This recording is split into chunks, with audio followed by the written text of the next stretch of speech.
goddamn thing is a train!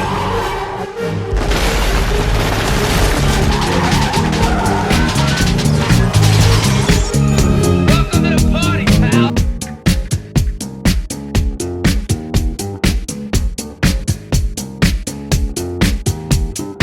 Hi guys, welcome back to the Flix Files. So we're now on our penultimate episode of my series of videos about films in the 1980s.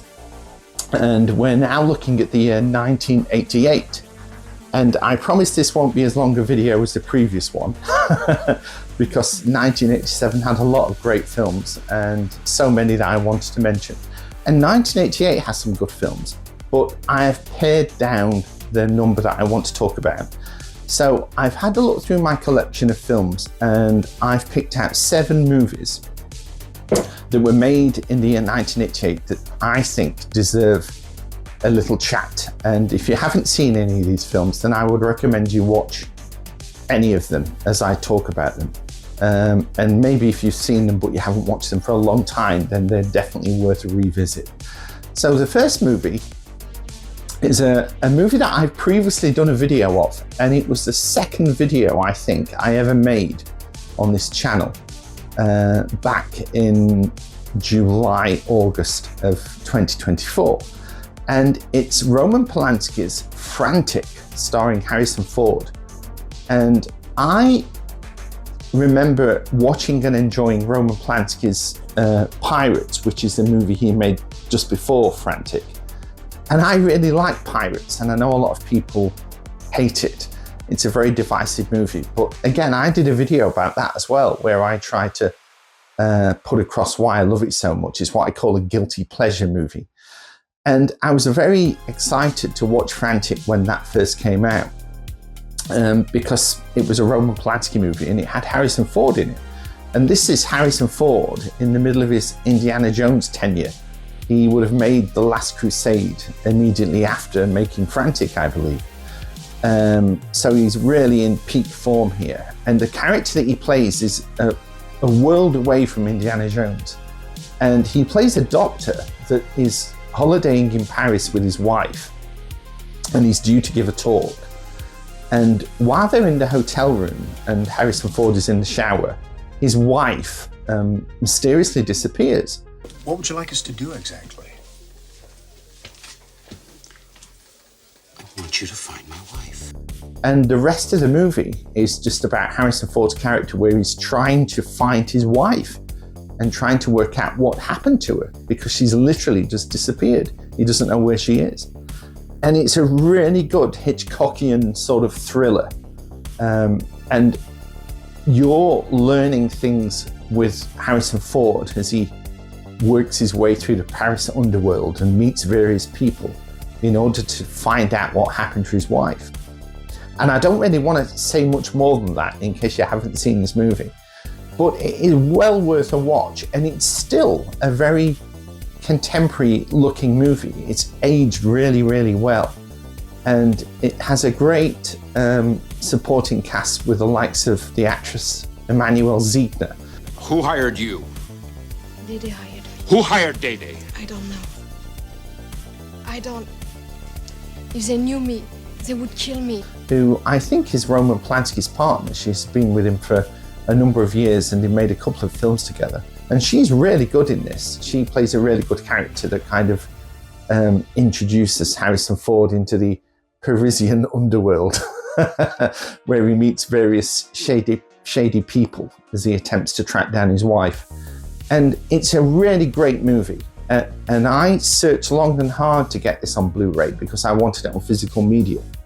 And the best I could find was it came as part of a double pack with another Harrison Ford movie called Presumed Innocent, which is a film I've never seen.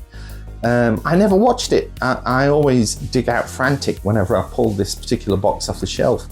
Maybe I'll get around to it one day. But yes, it's a really great film. It has some terrific moments in it. Harrison Ford manages to flex his physicality a little bit in this film. And yeah, I really enjoy it. It's well worth a watch and a strong start, I think, to 1988.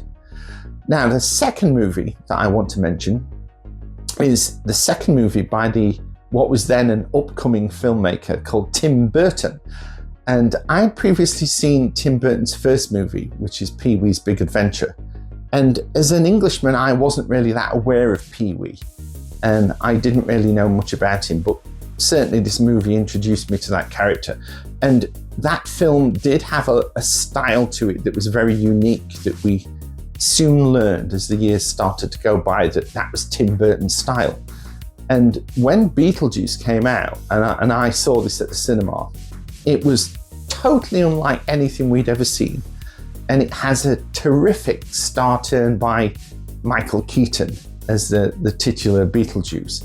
There you go. You don't have to kill anybody. Ah, possession. Good. Learn to throw your voice, fool your friends, fun and party. And I think if you add together all the scenes with him in it, he's only in the film for about 20 minutes. But he has such an impact when he is in the movie that he really makes his presence felt.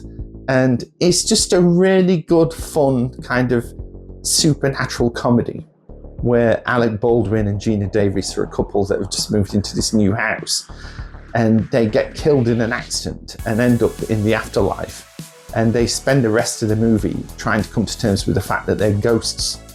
And the titular Beetlejuice is a character that they hire to try and scare the people away from moving into their house. And it's a really simple premise, but it's beautifully done. And Tim Burton really does start to show his vision in this movie. And certainly the movie he did after this, I'm going to be talking about in the very next video in this series. So if you know Tim Burton, you'll know what that movie is. But yeah, Beetlejuice is great fun. And it's really nice that after many, many years, we finally got the sequel to this movie, Beetlejuice. And I have that on 4K. I really enjoyed it. I was really nervous when that film was announced, because so often they revisit franchises after many, many years. And it's a very delicate balance of, will it work or will it be a total disaster? But with Beetlejuice, it was a worthy sequel, I thought. And yeah, I was really impressed with it. And apparently they are currently working on Beetlejuice 3. So we'll see if that ever makes the light of day. But yeah, very fond memories of the original. It's got a great soundtrack by the composer Danny Elfman. I remember having that on LP back in the day. I wish I still had it, but alas, I don't. But yeah, a great film. And yes, this and the movie that Tim Burton did immediately after this really put him on the map as a filmmaker to look out for. So the next film, again, I was very excited to see this when it first came out at the cinema, because this was the film directed by Robert Zemeckis, who had just done Back to the Future, which was terrific and just such a fantastic movie. And he's in my top 10 greatest films of all time. So when I heard that his new movie was called Who Framed Roger Rabbit, and it was about real people intermingling with cartoon characters, it seemed such a lovely, fun idea that I was really excited to see it. And sure enough, he delivered on all fronts. It's a terrific film. And the way to say that this again is pre-CGI, it doesn't use any kind of computer graphics. The way they kind of implemented the cartoon characters into the real world, using techniques like having things on string to make them move, and it just works so well. And it has the wonderful British actor Bob Hoskins in the main role. But tell me, Eddie, is that a rabbit in your pocket, or are you just happy to see me? And I think he said in interviews that he nearly went mad making this movie because he spent the whole time imagining that he was working against a rabbit. And again, Robert Zemeckis must like working with the actor Christopher Lloyd, because he turns up as the baddie in this movie, and he just plays it really well. It's a real good pantomime performance from Christopher Lloyd. But yeah, a lovely, lovely film. I have this on Blu-ray. I think it's now got a 4K release, but I'm quite happy with my Blu-ray. It's not one of the movies that I thought I wanted to upgrade the second it came out, but I do have it on physical media.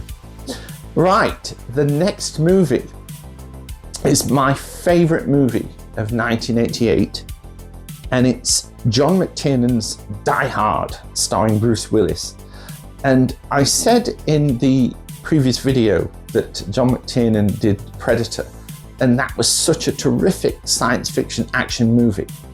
And it felt so fresh when I watched that film. It was all filmed on location, and I remember thinking, whoever this John McTiernan is, I'm going to look out and be sure that whatever movie he does next, I want to see it. And when I saw Die Hard, it completely blew my socks off, and it felt so modern. It was, I can't explain it, but much like Lethal Weapon did the year before, when I saw Die Hard, it felt like action movies had just moved up a notch. And action movies that would come after Die Hard would have to really work hard to match that level.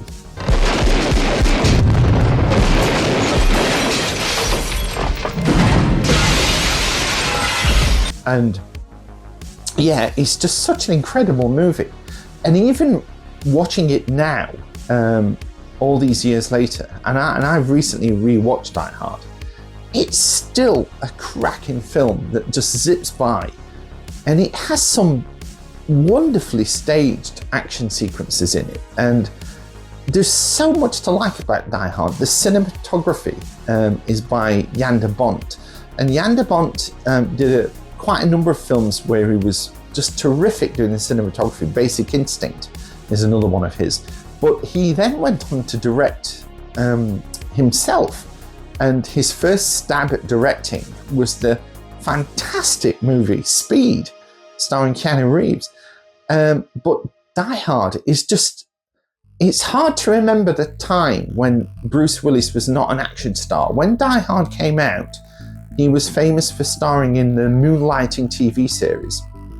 And he'd done a couple of movies with the comedy director Blake Edwards. But nobody really looked at him and thought of him as an action star. But holy shit, they really did after Die Hard, because he's terrific in this movie.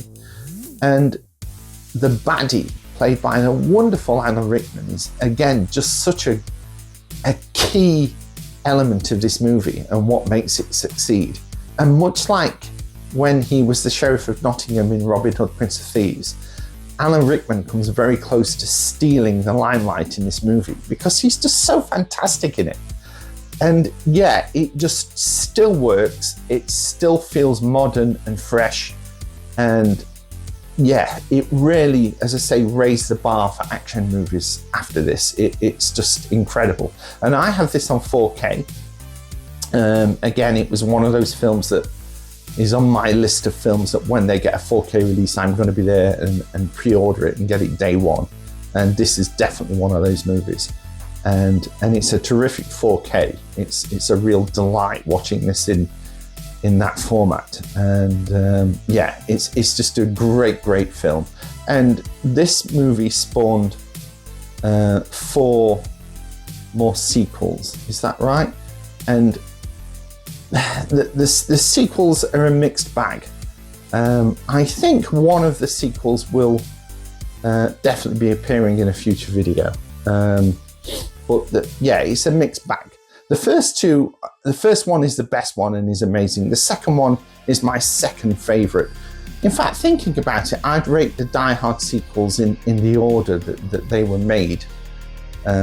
So Die Hard 2 is my second favourite, Die Hard with a Vengeance is my third favourite, and just go like that. I think that's the way I'd rate them.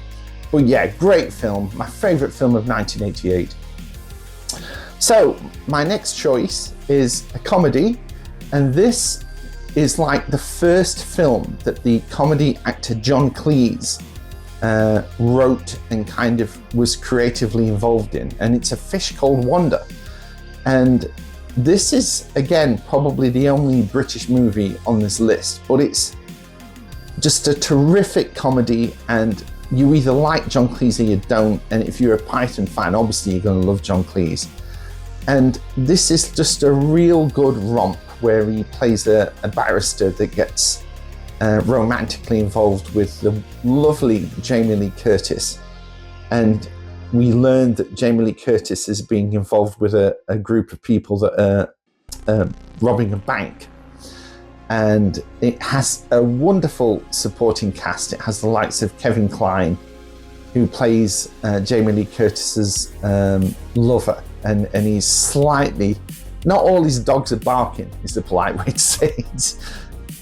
Pompous, stuck-up, snot-nosed, English, giant twerp. And we have Michael Palin, who plays a real animal lover of a character who's very lovable, who suffers from a speech impediment that comes into play. Again, is it one of those movies that wouldn't get made now because there are certain elements that people would probably think are unsuitable? I don't know, but I love it, and I have it on Blu-ray. I think it's the Arrow release that I have because it has a ton of extras on it. And John Cleese reunited the cast of A Fish Called Wanda some years later, and he did another movie called Fierce Creatures that's based around a zoo. And no, that's not as good as A Fish Called Wanda, but it's still a really good comedy. It's way better than most comedies that are out there, and I would really recommend both of them. But A Fish Called Wanda is still the best of those two, and yeah, it's a great film. It has a lot of rewatchability. There's some really classic funny scenes in it. So my next choice is a Tom Cruise movie, and this is Rain Man, directed by Barry Levinson, which also stars Dustin Hoffman. And I was a fan of Barry Levinson before I saw Rain Man because he'd done a couple of movies that I loved. One was called Diner, and then he did another movie called Tin Men, which I've done a deep dive on. So I'll just quickly pop the video up here if you want to check that out after you've watched this video. So I knew of Barry Levinson, and when I heard of the premise of Rain Man, I didn't think it would appeal to me. But having watched it, and I just thought it was a fantastic film. And I only said this recently to my other half when the new Mission Impossible movie hit the cinemas, and they were showing clips of Tom Cruise doing the famous stunt where he's hanging onto a biplane. And I thought to myself, holy shit, Tom Cruise was making films when I was a teenager. And here he is, he's still at the forefront of modern cinema and really putting himself out there and doing the best work he possibly can. And God, you know, you've really got to take your hat off to Tom Cruise. He really is a terrific actor, and his body of work over the years is just incredible. And Dustin Hoffman in this, he plays an autistic character, and he really did immerse himself into the role. And it's just a delightful, gripping movie that when I first saw it on VHS, it just totally surprised me in the nicest possible way. You never touch the steering wheel when I'm driving. Do you hear me? Yeah. Do you hear me? Of course, I don't have my underwear. And I remember that this was the very first movie that was released on VHS rental on the same day that you could buy it. It was a brand new thing that they trialed with Rain Man. And I remember renting the movie and watching it and absolutely loving it. And then like a week later, I went out and I was able to buy the copy. And it was lovely that started to become a thing. And I seem to remember they did that with Robin Hood, Prince of Thieves a few years later, where you could buy it on the same day that it became available to rent. But I've always enjoyed it, and I have it on Blu-ray. So yeah, it's a great film. Right, what have we got? So our final choice, I told you this would be a quicker video, is the classic John Carpenter movie, They Live. And I've done a number of videos about John Carpenter, and I said previously that John Carpenter, the movie he did in 1986, Big Trouble in Little China, which is a fantastic film, But unfortunately, it just died a death at the box office, and I think that was down to the fact that the studio just didn't really know how to market that movie, because it was kind of a mashup of different genres. So unfortunately, that would be the last time that John Carpenter would be given a huge budget to make a big Hollywood movie. So for a couple of years immediately after Big Trouble in Little China, he did a few independent finance movies of a much smaller scale. So in 1987, he did a movie called Prince of Darkness with Donald Pleasance, which I have on Blu-ray. And then the year after that, he did this movie called They Live, which starred the wrestler actor Roddy Piper. And this is one of those movies that is what I call a high concept. And all it's about is Roddy Piper plays a sort of vagrant, I think you would say. He's a traveller. He's not got a fixed abode. So he wanders from town to town looking for work. And he gets a job on a construction site. And he comes across a box of sunglasses. And he thinks, oh, these are quite cool. You know, I'll take a pair of these, because there's a huge box of them. When he puts the sunglasses on, he realizes that they act as sort of a filter, and they show the world in a different way.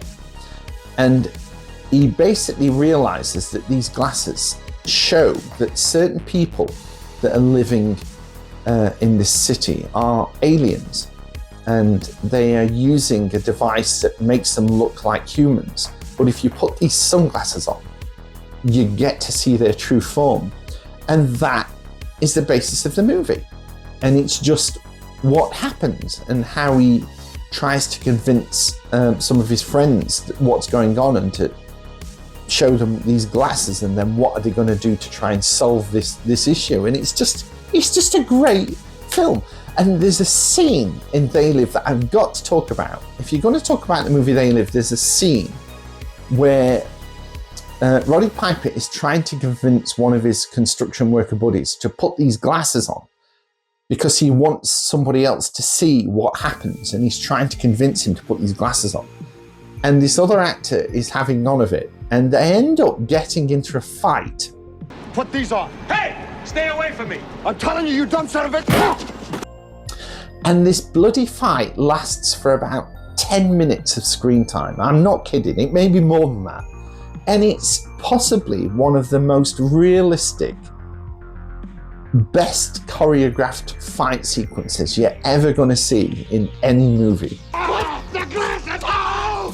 Put them on!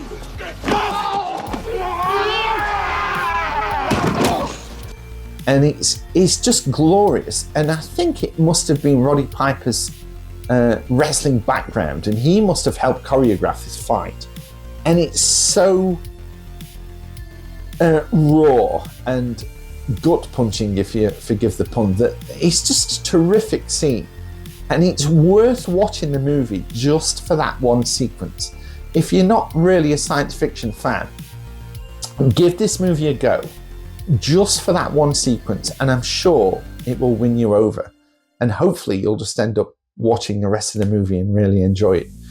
But yeah, John Carpenter's always been one of my favorite directors, and it's just so great to see that even with a small budget, he can still turn out a very entertaining movie. I mean, for God's sake, his very first movie was Halloween, and that was done on a shoestring, and look how well that turned out. He created a whole genre of movies with Halloween.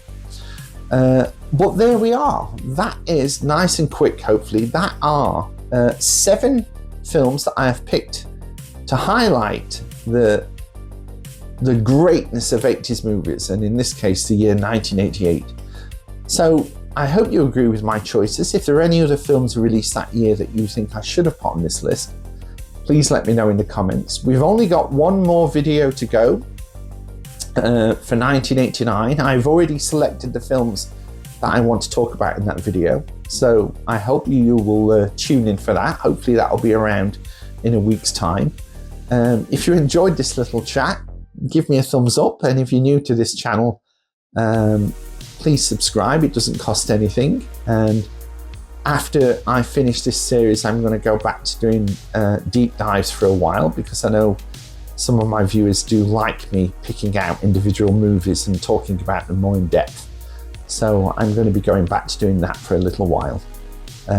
So there we are. So thank you for watching, guys. Take care of yourselves, and I'll see you very soon. Bye for now.